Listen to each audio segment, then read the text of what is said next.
I'm going to hand over now to José Noijons, who is the coordinator of the ECML training and consultancy activity Realignment. And I'm just going to say a few words about José. He's a former staff member of CITO, the Dutch National Institute for Educational Measurement. After his retirement, he continued working as an independent consultant in educational assessment. While José was at CITO, he was responsible for the developments of tests and examinations of reading, listening, writing and speaking. And he's drawn on this experience in his capacity as project director on a number of projects in international consultancy in the field of testing, monitoring student performance, developing certification and qualification structures. He was the coordinator of the questionnaire development in the OECD project for international student assessment, PISA, responsible for the collection of background data of students in around 65 countries. But here at the ECML, José has been developing training materials for foreign language tests and examinations and linking these tests and examinations to the framework. He is, as I said, the coordinator of the Realignment project, which is co-financed by the ECML and the Council of Europe. José, the floor is yours. Thank you.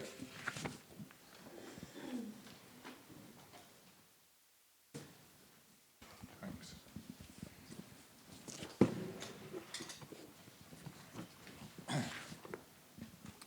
Right, good morning everybody. I'm very glad that you made it. I know that some of you have had to travel all through Germany and Austria to get here.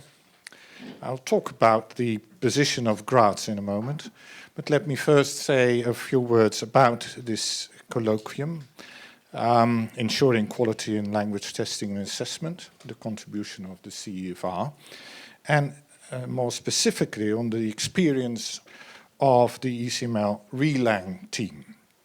Over 3 years of delivering Realignment training and consultancy, aligning language curricula tests and examinations to the CEFR in a total of 20 European countries. Next slide, please. Now, it's very important that this is rather informal, but the fact that I'm here talking to you, the fact that you are here for this particular occasion, I think we all thank to Waldemar Martinjuk, because this is him. Yeah, right. Yeah. Right. Some 5 years ago, he came up with this idea that the project that we had then, called RELAX, and I'll talk about that name in a moment, RELAX, he said, why not ask the European Commission to co-fund all of this? Because there are all sorts of reasons to do this. And we were hesitant. This meant another organization, more bureaucracy and things like that. But it worked marvelously well. The only thing our Commission objected to was the name of our project, which was RELAX. And the European Commission couldn't think that was serious enough. So we called ourselves Realignment. And in fact, as I just said, as Realignment, we have now been able to travel all over Europe, all the way from Iceland to Malta, from Portugal to Armenia. And the wonderful thing is that Graz, if you like, is the geometrical center of all of this. Countries come together here, Realignment countries that is, to discuss their experiences, but we go to these other countries. And you will hear later on today that that is a privilege that we very much appreciate, because going to these countries, we go through closed doors. That is to say, they are opened for us, but usually they are closed.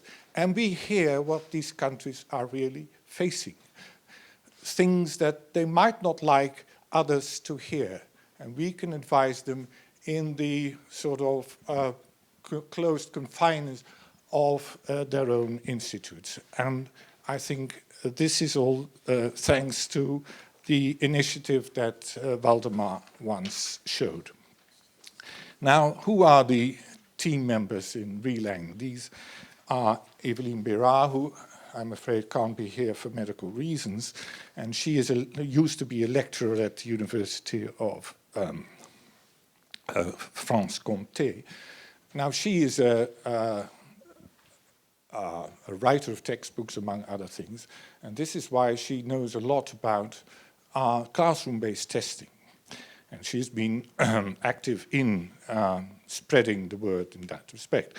Then there is Jana Berešová, who works at the Trnava University in the Slovak Republic. And she is a professor of pedagogy and very much engaged in language testing. And the same goes for Gabor Szabo in the University of Pécs. He is also a professor, and he is very much engaged in applying also modern techniques of analysis to the administration of tests. Now, the Relang team, the Relang project, has a number of modules on offer, and we can show them. First of all, there is the developing of valid language tests for the use in the classroom.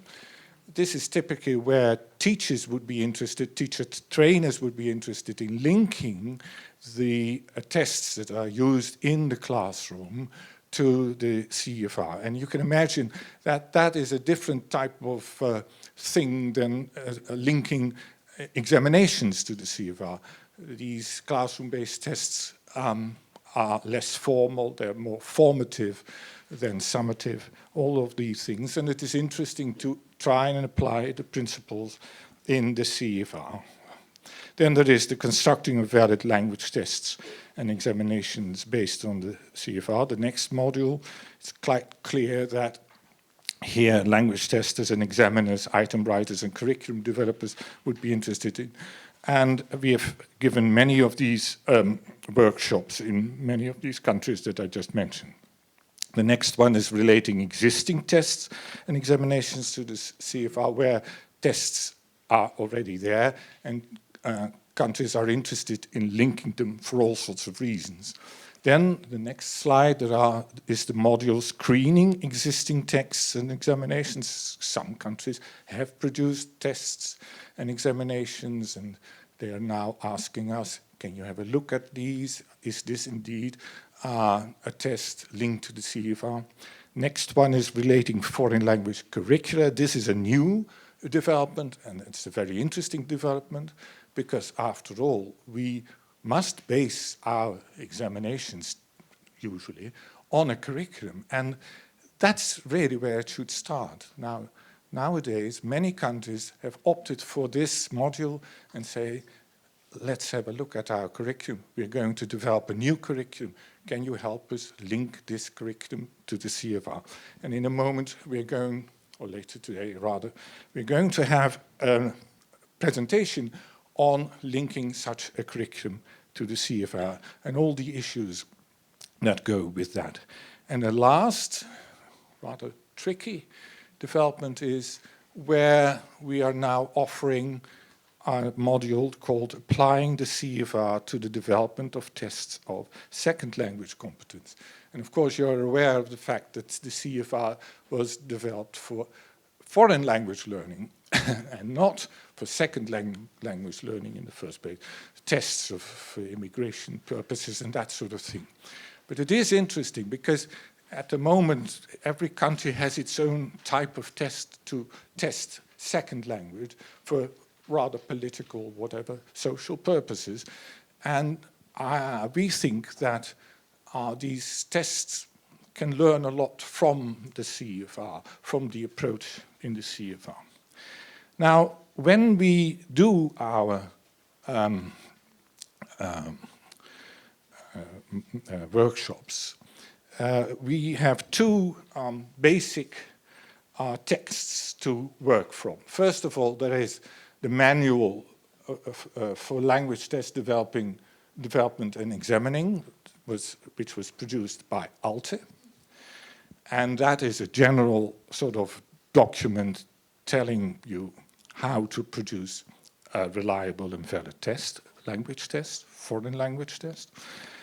And there is another document in French and English called Relating Language Examinations to the CFR, highlights from the manual. Now, this is a short book, the manual, which in fact is called a manual. These highlights are, produced for the general reader, if you like. The manual, the technical manual, if you like, is more for professionals who are really into statistics, among other things.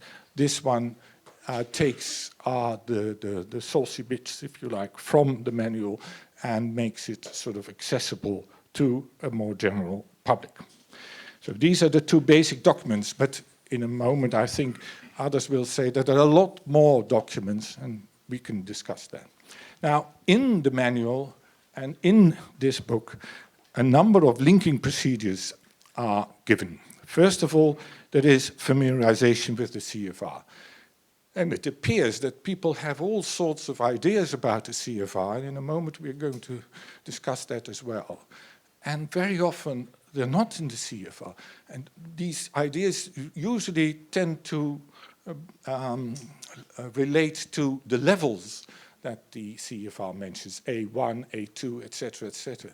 And very few people have any idea about the definition, for example, of the model of language use in the CFR, on which all these levels are based. So that is the first thing that we do with the participants in workshops. Then we can link on the basis of specification of a curriculum or of an examination content. And that clearly is something that you can always do. You can have a look at what it says in your curriculum.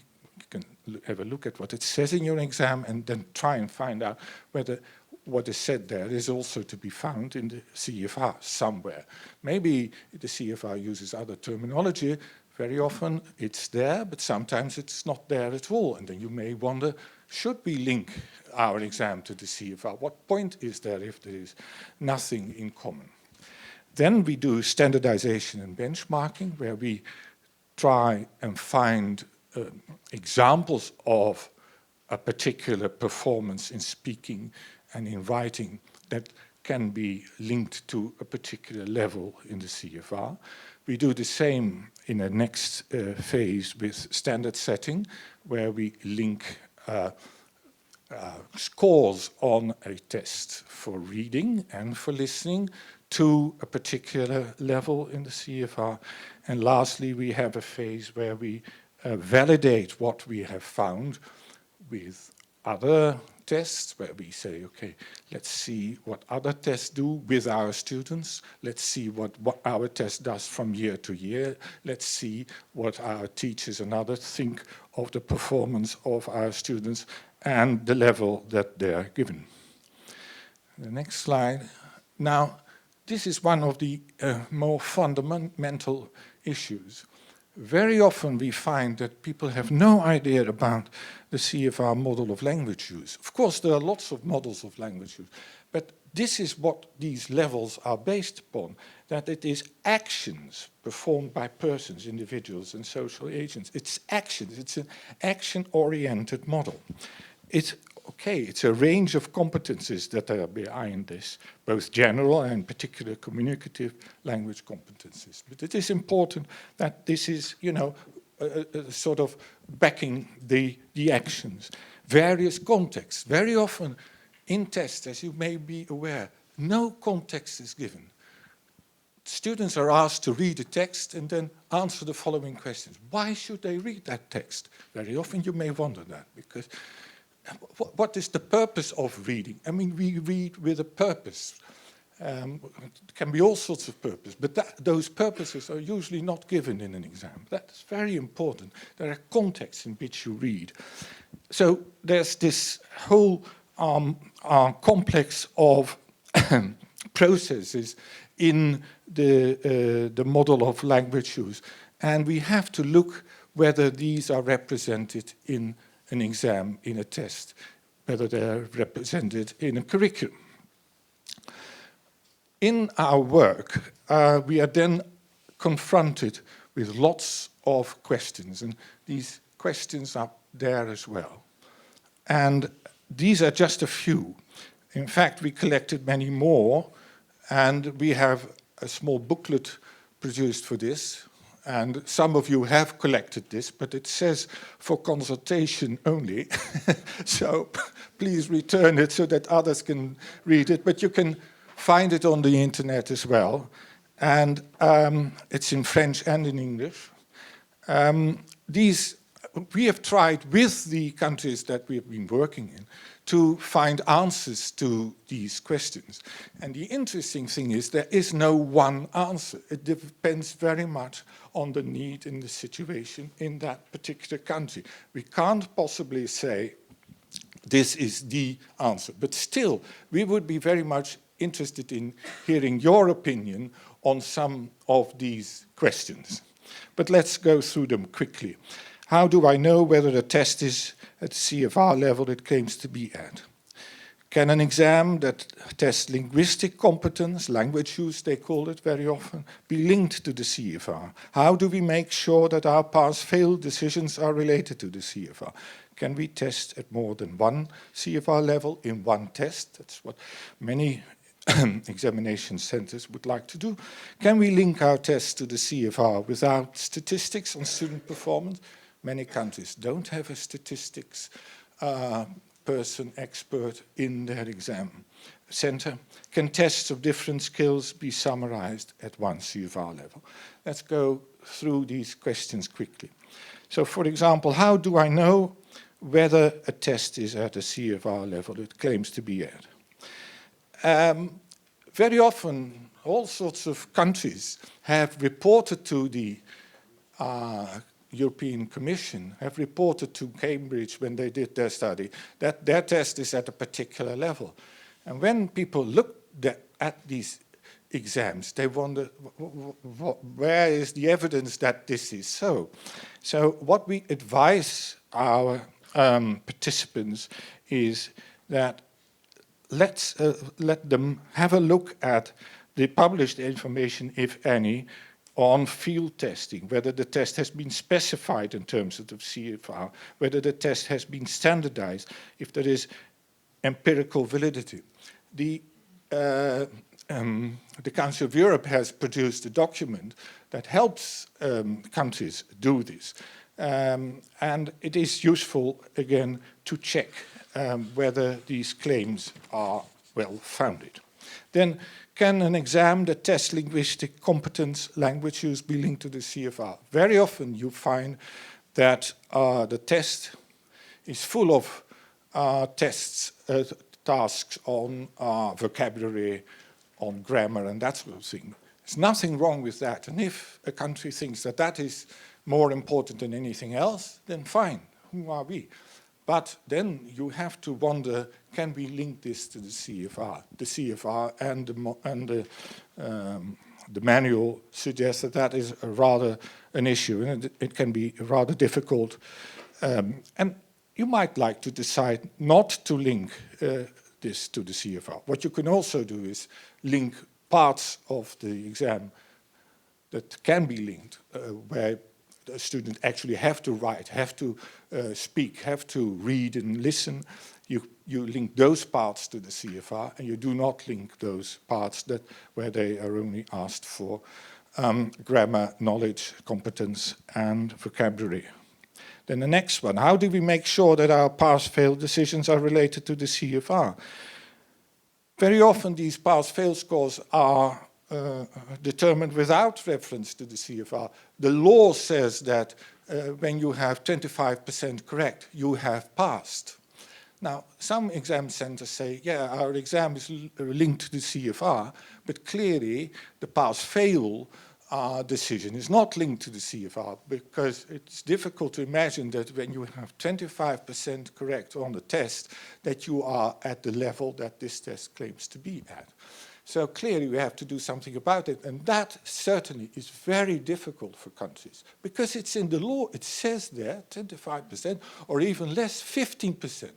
There are all sorts of political reasons why this is so, and there we have suggested, okay, you can keep that because you can't change the law, but what you can say is, okay, you've passed the exam, but to say that you're at level B1 or B2, you should have a score of at least this or that. That is one of these pieces of advice that we give. Then, can we test at more than one CFR level in one test? That is a serious issue, because for all sorts of economic reasons, of course, it would be extremely useful to have a 2-hour test and then say you're either with this score B1 and with a higher score B2, and with an even higher score you're a C1. Yeah, commercially speaking, this is ideal, but that is very difficult to defend. For us, at any rate. And we tend to advise to countries to focus on one level only. So, for example, in France, you have the DELF and the DALF test, each focusing on one level. That, we feel, is the best way. Because the idea is that you can only, in a valid way and a reliable way, say that a person has reached a particular level if you have given this person enough questions, tasks at a particular level. Then the next one, can we link our tests to the CFR without statistics? Yeah, it is possible, I told you earlier on, through the method of specification. You can at least say, look, there's lots in our test that links that, that link to the CFR, and we suppose that what we are testing then is linked to the CFR. The problem will certainly be in the standard setting, because what sort of score do you need to call a person B1, B2 level student? And lastly, can tests of different skills be summarized in one CFR level? Again, that would be extremely useful, but very difficult to achieve. You can't possibly say that if a person is B2 in reading and listening and A2 in writing and speaking, that on average this person is a B1 student. I hope you realize that that is an issue. And that's why it's interesting to see that the Council also has propagated this idea of profiling, where you give a profile. It's also in the portfolio, where you say, okay, this person is B2, for example, in reading and listening, and A2, B1 in other skills. And you know this yourself too. I mean, probably most of us are much better in reading in a foreign language than in speaking. And this is only realistic. And again, we advise countries to approach this way and not average, because we don't think that that is valid. But that is what the Realignment team thinks. And possibly you have other ideas and you have other solutions for that. And we would be most welcome to hear from you. Now, this is more or less an introduction to the work we have been doing, and one of the reasons why we have asked the ECML to organize this colloquium, because we are interested in hearing from you. And we are also interested in hearing what you have to say to some of the representatives of countries that we have worked with. And the first one is Latvia. Lithuania, I beg your pardon. I must say, though, making that mistake shows that for us now, they're the Baltic states. They're cooperating so much. They have workshops where they invite the neighbors and they try and sort of achieve something that is common to all of them, which is wonderful. It's a development that I think we and the ECML very much welcome. But anyhow, it's from Lithuania, sorry. And it's to be given by Rita Juknevičienė, and Rita is a lecturer at the Department of English Philology in Vilnius University, where she teaches undergraduate courses in general linguistics, translation, phraseology, academic writing. And her research interests include multi-word expressions, lexical bundles, phrase frames, collocations as part of lexical competence. She's working on corpus applications, language testing, and assessment. And she's also engaged as an external expert in the development of the national examination system for testing English and other foreign languages in Lithuania. And that's where we have met Rita, and this is what she's going to report on. Rita, the floor.